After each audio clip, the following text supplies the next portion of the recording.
Hello, everyone, and welcome back to the Sorting Thoughts podcast. And today, we are going to be talking about what James Cameron recently said. James Cameron, famous director of Titanic and Avatar, lately said that Netflix movies shouldn't be eligible for Oscars during an interview with the town's Matt Belloni. He declared, "A movie should be made as a movie for theatrical, and the Academy Awards mean nothing to me if they don't mean theatrical." So in today's episode, I really wanted to dig in a little bit about what he means and give you a few movies that should have been released in theaters by Netflix. And whether you like Netflix production or not, there are a few ones out there that are absolutely remarkable, and these should have had a theatrical release. So if you're interested in that, let's get into it.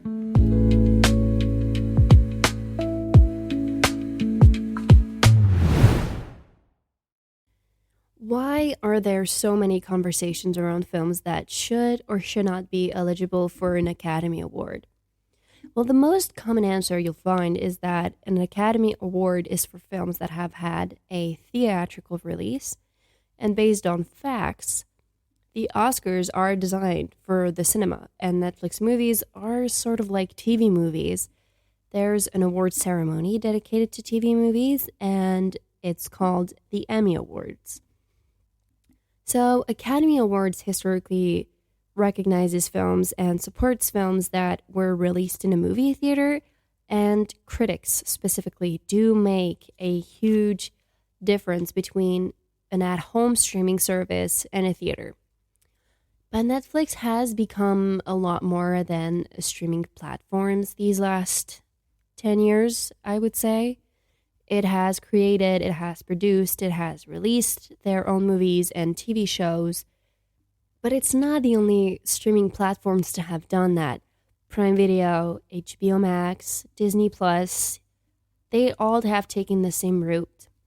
And whether critics like it or not, these streaming platforms have made movies and TV shows and have made them much more accessible in a way. So going to the theater has sort of become like a luxury. And not a lot of people are willing to pay a certain amount of money for a movie they will be able to stream later on for a much cheaper price. You know what I mean? And that's totally understandable, because some of these films release in theaters and literally 30 days later, they're available on a streaming platform. So I understand people that are like, oh, why would I go and pay like $25 for a movie that if I wait 30 days will be available on a platform that I pay for? That's only like $15. You can do the math very quickly. So I do understand the people that do that, but I also do understand the critics. But I feel like critics are sometimes a little way too hard. You know, everybody has to understand that there's a new way for people to consume movies, and it is a lot different than from like 50 years ago, or even just 5 years ago when COVID happened, you know? And I personally like to consume both. I like to consume a movie on a streaming platform and at the theater. And there are movies made to be seen in theaters and others that are perfectly watchable on a TV. That's just how it is today. I do have a preference between the two, obviously. I personally love to sit in a theater room and be cut out from the world for a little over 2 hours, you know? No phones, no problems, no animosity, no people, like literally nothing. Only the story being told on the screen is like occupying your mind. It's kind of like an escape, you know? And I feel like nothing beats that experience, you know? It's sort of similar to going to a concert. You enter the room and you leave everything you have on your mind at the door.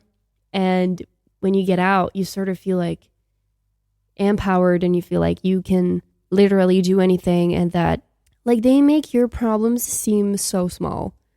Like you can go after them and everything will be fine. I don't know if that makes sense, but I like that a lot.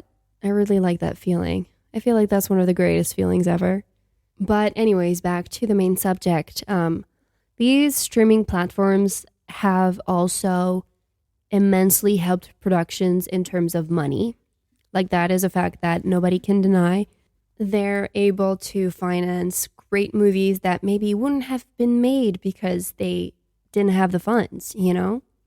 And I feel like that's one of the most positive things about, in parenthesis, Netflix movies, since it's so pejorative.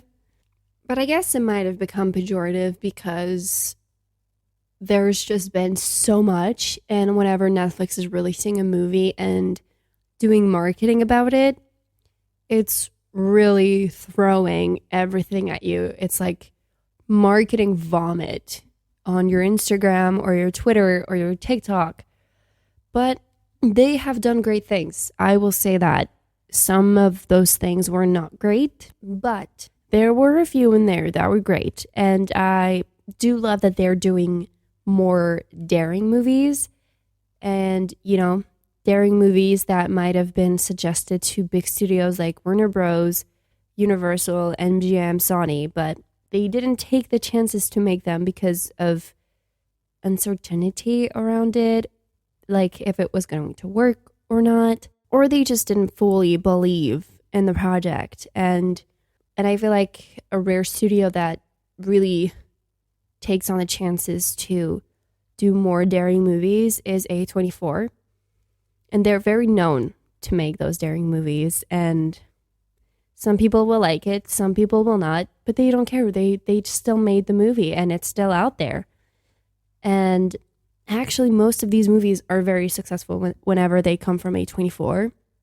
And I personally am kind of fond of those movies. That I don't like all of them, but I do like a lot of them, actually.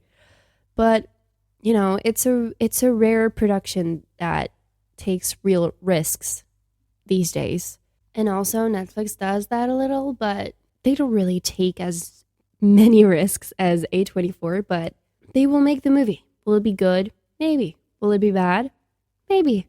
They do take the risks, and there's a few risks that those big studios were willing to make when Sony was allowed to make Morbius and Madame Web. These two movies are a catastrophe. Like, there's no other way to describe it. With all due respect, if I can name a movie that should have been held off from being made, I feel like I would have answered Morbius or Madame Web. With all due respect. With all due respect. But now let's get into the real examples of Netflix movies that I wish had a theatrical release. They deserved a theatrical release. So we'll start off with a very recent one called Frankenstein, released in 2025, directed by Guillermo del Toro, starring Jacob Elordi, Mia Goth, and Oscar Isaac. This movie is about Dr. Victor Frankenstein, a brilliant but egotistical scientist, brings a creature to life in a monstrous experiment that ultimately leads to the undoing of both the creator and his tragic creation. I absolutely loved this very much more emotional and touch story of Frankenstein. It changes a lot from what we're used to, and don't get me wrong, the monster is iconic from 1931. It is absolutely iconic, but this movie gave gave the creature a lot more material than just being something that was like brought back to life just for the sake of a scientific experiment, you know? And I would have loved to watch this film in a big theater room on the big screen. Like the production design, the story, the special effects, and this very much gothic atmosphere, I think I would have done great on the green screen. And Del Toro is a genius mind, and what he did with his story was so beautiful to the eye. And he's one of the rarest these days to actually not rely as much on CGI as other directors might do, you know? And he really he made me want to read the book. He made me want to read it. And yeah, I want to see more of that universe, if that makes sense. But, you know, maybe not.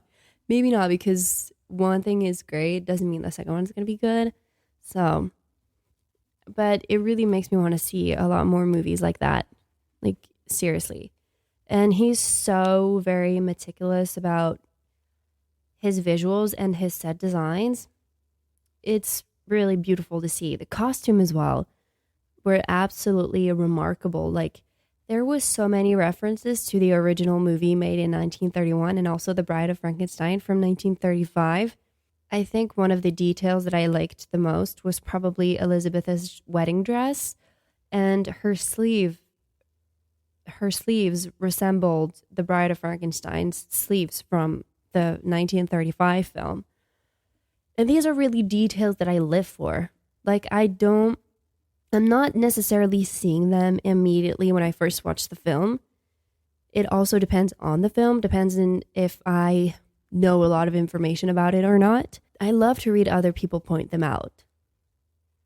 Because, in a sense, you feel how passionate they are about it. And I just love to read that. Like, I could spend hours reading about those details and these people pointing them out, if that makes sense. Like, it's so beautiful. And this adaptation is also one that keeps like old techniques of production design and dedication alive. We've had so many theatrical movies vomit literally their CGI on screen that I literally live for passionate and meticulous directors like Del Toro who perpetuate what cinema used to feel like. And I am a firm believer that if more movies go back to how things used to be and how things used to be made, just simply building a set design, a whole entire set production, or simply, going abroad to shoot a scene. Because now productions don't even travel anymore like they used to do. Like, just imagine if Lord of the Rings hadn't been shot in New Zealand and had been shot on a blue screen.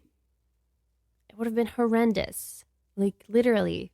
We have so many beautiful landscapes. Like, let's use them. Let's use the gifts that Earth gave us in so many different countries, Let's keep doing that. And let's not overuse CGI. So yeah, if things go back to these sort of roots, I feel like cinema will heal in a way. And it already is a little bit. Because recently I saw Wicked and they used so much set productions and set designs that, of course there's some things that are CGI because it's an imaginary world, but they truly built everything and all these sets like they were really running a Broadway stage musical. And I loved that. So only releasing Frankenstein on Netflix and not in theater feels like they sort of lost a huge opportunity to showcase that, to show that, yes, movies are going back to the real stuff, real landscapes, real set designs, a little CGI, just a little bit. And I think it would have had a much bigger cultural impact in a way. Because, it would have had a lot more marketing and it would have had a lot more ads in theaters. I think everything would have been bigger and not just some movie that you're scrolling on when you're trying to figure out what you're going to watch on Netflix. I feel like this huge film got reduced to, Netflix suggests you to watch that. Or, yeah, I'm just seeing the poster and I'm just passing over it and not clicking on it. Like I feel it's a masterpiece that got lost in Netflix catalog. Another film got reduced to just a suggestion on Netflix, and this movie is Tick Tick Boom. It was released in 2021, directed by Lin-Manuel Miranda, with Andrew Garfield and Vanessa Hudgens.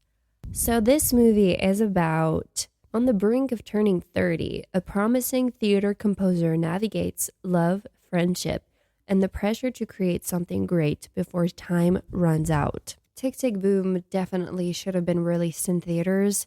This film is such a beautiful homage to Broadway, to Jonathan Larson, and the community of Broadway theaters with its very talented performers and creators.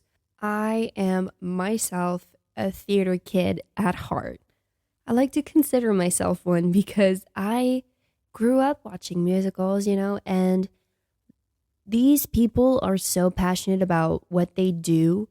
It's truly astonishing. And this story being all about that, about artistic struggles, passion, the hunger to play for an audience and for a project to be seen, all of that should have been seen by more people and should have had a bigger cultural moment than an online one on a streaming platform.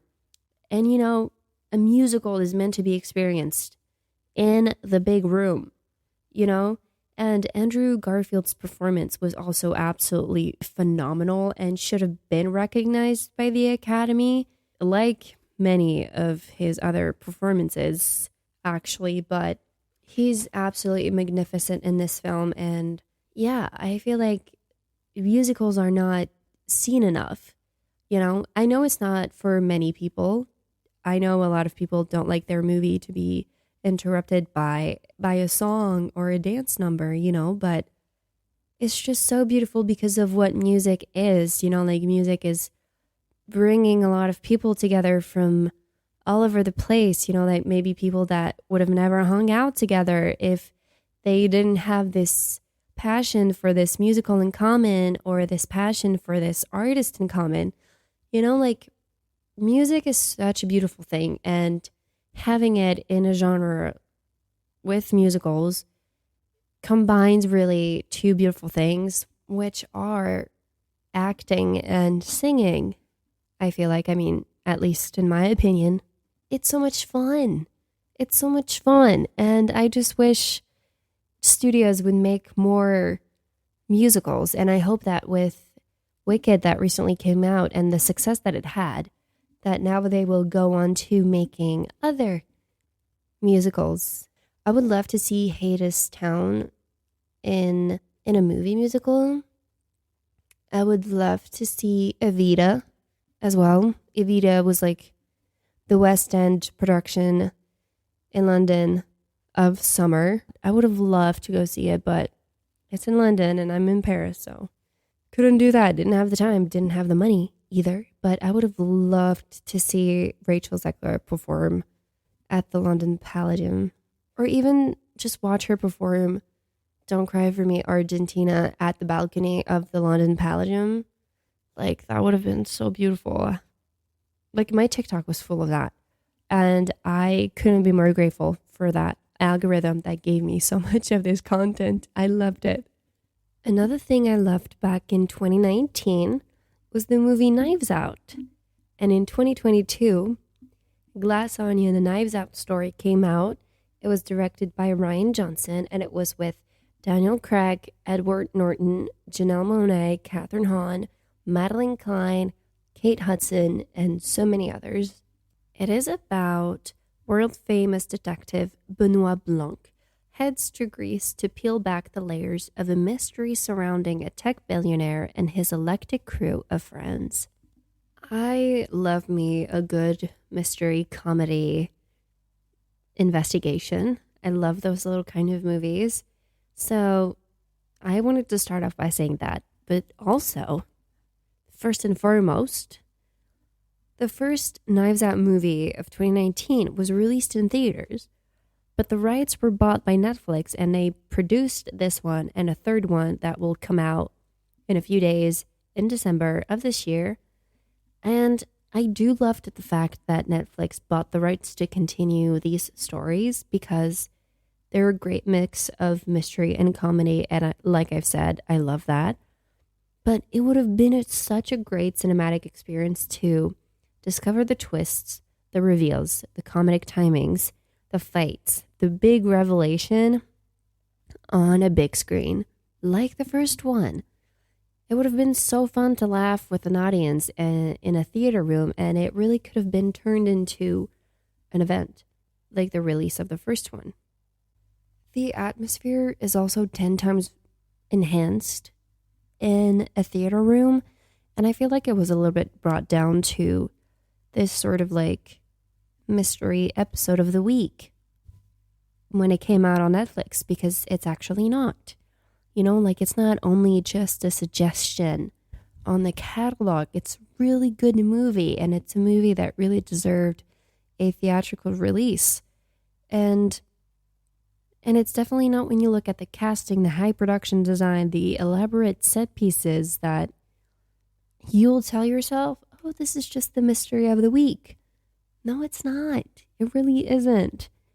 And this story was really not meant for the small screen. And it's just so weird, when you have the first movie that came out in theaters and then all the other ones are just released on Netflix. And I feel like some people may have missed this release, or may have missed that there was a second movie at all because it was only released on Netflix. I do remember that there was a lot of trailers displayed and shown around, but it's still so different to release it on a streaming platform than in a theater. These movies are just a few examples out there. There's still a lot more to talk about. And if I had picked each and every one of those movies that got released on a streaming platform instead of the theater, I think this would have been a never-ending episode. But I really wanted to mention a few others that I really liked and I really wish had been released in theaters. So we have The Irishman, released in 2019 by Martin Scorsese. We have A Marriage Story, also released in 2019 by Noah Baumbach. We have Triple Frontier, also released in 2019, directed by J.C. Chinder. We also have The King, also released in 2019 by David Michaud. And the last one I wanted to mention was released in 2020, directed by Antonio Campos, and this one was called The Devil All the Time. So yeah, these are really just a few examples, but I wanted to showcase my arguments with 3 different genres and how each could have easily worked in theaters. Like, sometimes you might think that a theater is made for a specific genre of films, but it isn't. And so I really wanted to take these 3 different genres and see why they would have worked in a theater. There's pros and cons to films only being released on Netflix and others only in theaters. And I feel like that by joining the two, it also feels like it blurs the line between a more elitist type of cinema and a more accessible one. I love both. I mean, I love watching a movie at home, but I also love to watch a movie in a theater room. But these great productions like Frankenstein, Tick Tick Boom, and Glass Onion really deserved to have a proper release in theater and not one just to meet the expectations for an eligibility for an Academy Award. Like sometimes these type of movies gets released for 2 weeks in like a small amount of theaters, and if you're lucky enough, you live not far from a theater that is showing it. But it's really sad that they didn't get to make it to the big screen, I feel like, because big movies, big releases, big screen, I feel like. And everyone is inclined to enjoy a movie however they like. But I do am a firm believer that the impact of a movie is much bigger in a theater room, like cut out from the world, with your focus never being interrupted by anything, and there's a beauty in that. I do love to be cut out from the world for a few hours. It's nice. It's nice for your brain. It's nice. It gives you a peace of mind. Like, the only worry you have is of the characters and if they were going to survive in some movies or if they're going to make it or, all of the above. I just love to see a movie in theaters. I do love to watch some at home. I do. I really do. But there is something very special about going to a theater, getting your popcorns, sitting in your chair, and really being locked in for a few hours. It really is a little peace. It's being at peace to me. I don't know if it's the case for anyone else, but I love it. It's great. And the movie does have a lot more impact on you because you've been paying so much attention to it that, it sort of stays with you. And for these movies to be seen by a bigger audience, they need to be released in theaters. They need a bigger audience to have a bigger impact to, because when you watch a film and you like it so much, you just feel like you want everyone to see it, to appreciate it as much as you did. And I feel like that's how I feel about these movies. It's like they were just so good that they deserved to be seen by literally everyone. Specifically like Frankenstein recently. That one really struck out to me a lot. And, it deserved an audience like Titanic had, like Avatar had. Like Now You See Me 3 had recently, like The Running Man had, So yeah. So I will leave you to it now. I think I'm done talking about it, but I hope you guys liked this episode, and if you can comment on Spotify or YouTube, do give me examples of Netflix movies that should have been released in theaters. I may have forgotten a few or may have not talked about some of these, or maybe I may not have seen them and I would really like to see them. So please do comment if you can, and I will see you guys next week. Bye.